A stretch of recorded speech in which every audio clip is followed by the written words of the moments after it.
Good morning, my entrepreneur world in Houston, Texas, and then on our Facebook and social networks. I'm here with a good friend of mine that we met about 9-10 years ago, and he's visiting us from Colombia. Now, the only reason we're meeting right now is because we want to pick his brain and learn more about what's going on in his life, especially in business life. So this is Felipe. Why don't you tell us a little bit about yourself? What do you do and why you're here? Good morning, everyone. Juan, thanks for having me. So, as he said, my name is Felipe Gallego. I'm a petroleum engineer by degree. I also have an MBA from Rice University. So, about 9 months ago, when I saw the downturn of the oil industry coming to Houston, I saw an opportunity in going back to my home country of Colombia. And there were two big reasons that motivated me to go back there. One, I was able to continue with my career as a petroleum engineer, working for a national company there.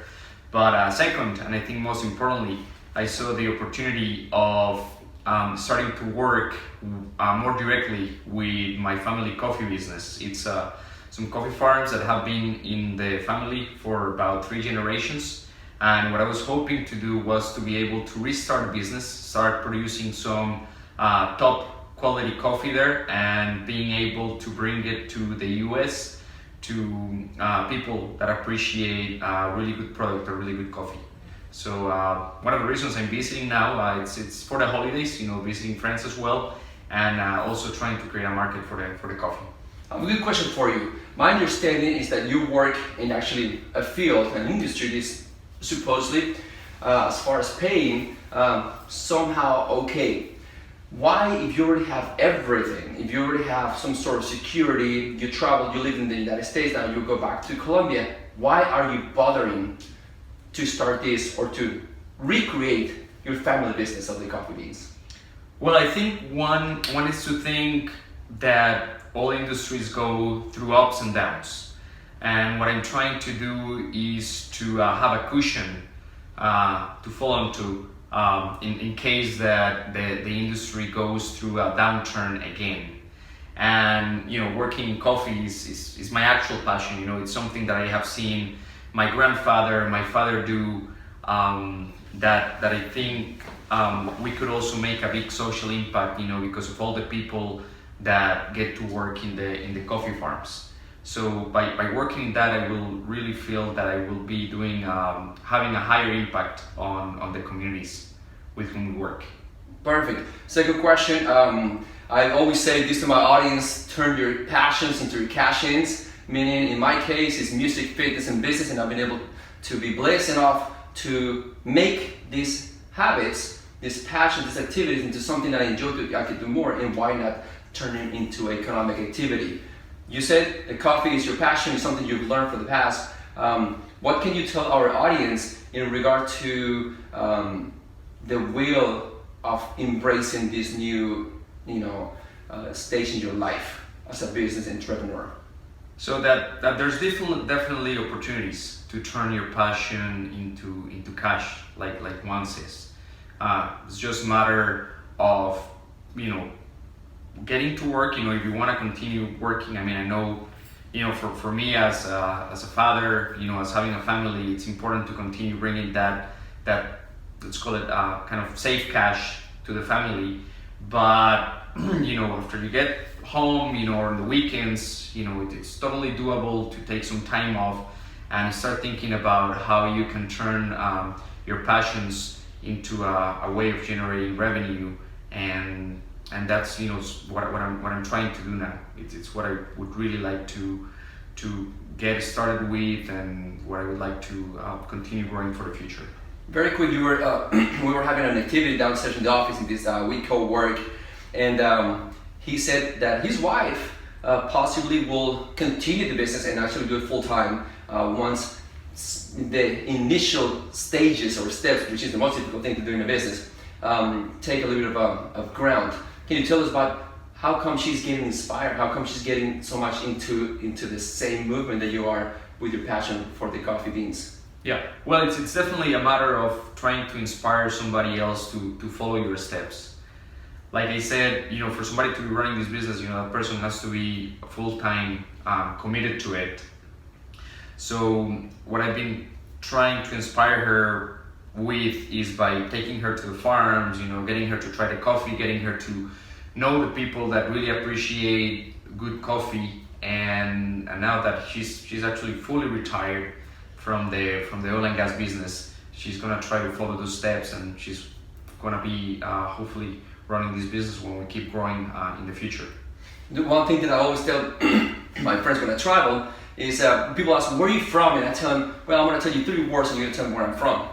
You're going to have to guess. And I always say Shakira, coffee, and cocaine. Unfortunately, that's one of the things. What can you tell us, you going back to Colombia, living in this country that has gained a reputation back because of these movies on the Netflix series and whatnot. Going back to Colombia and living, what is the impact? What is the change?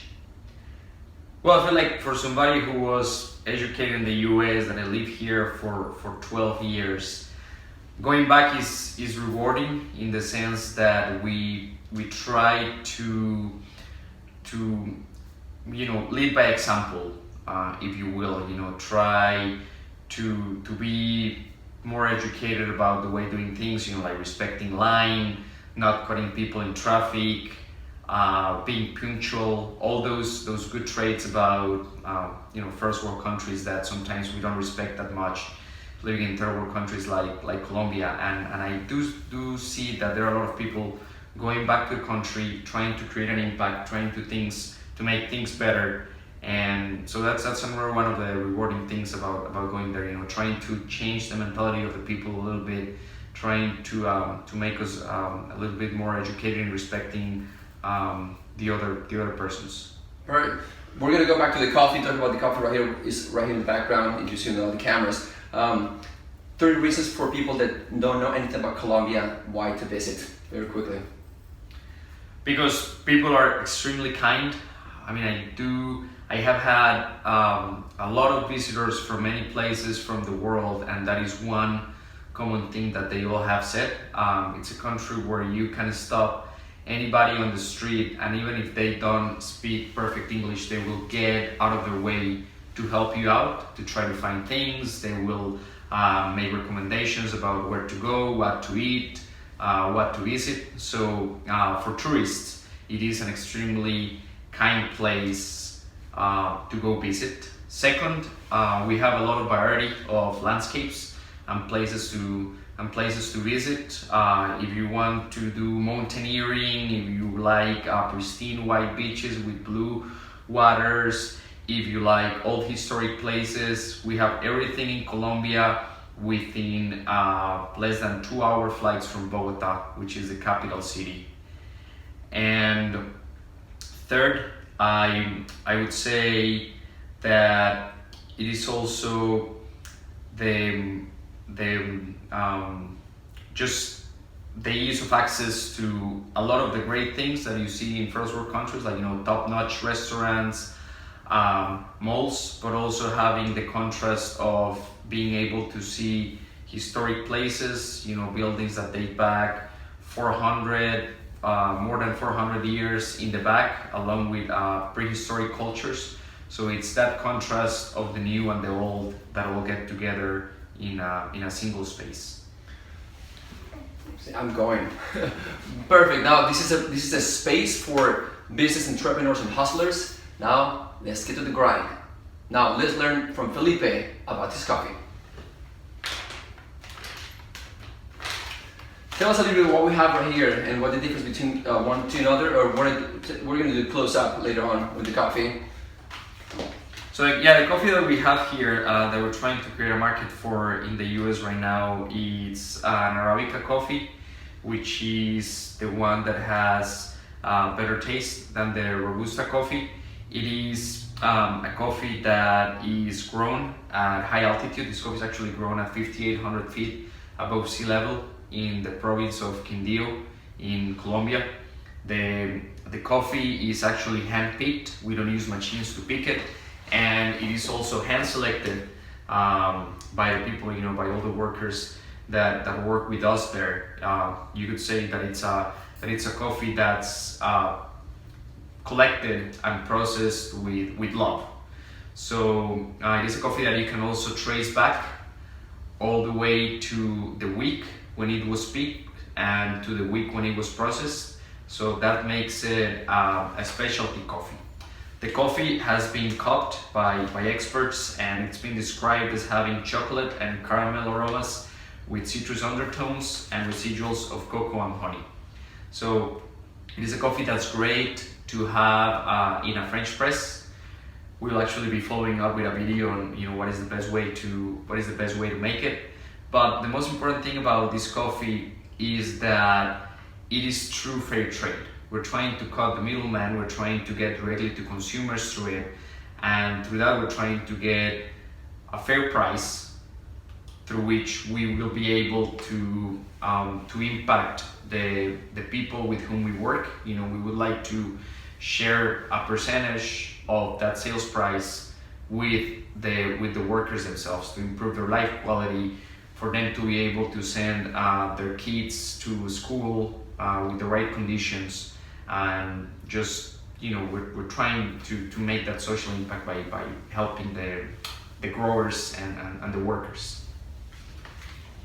He came over the other day. I call this artisan coffee, San Felipe from Quindío, Armenia in Colombia. Not because you're my friend, but it was delicious. Now we're going to learn how to properly make this coffee. Stay tuned.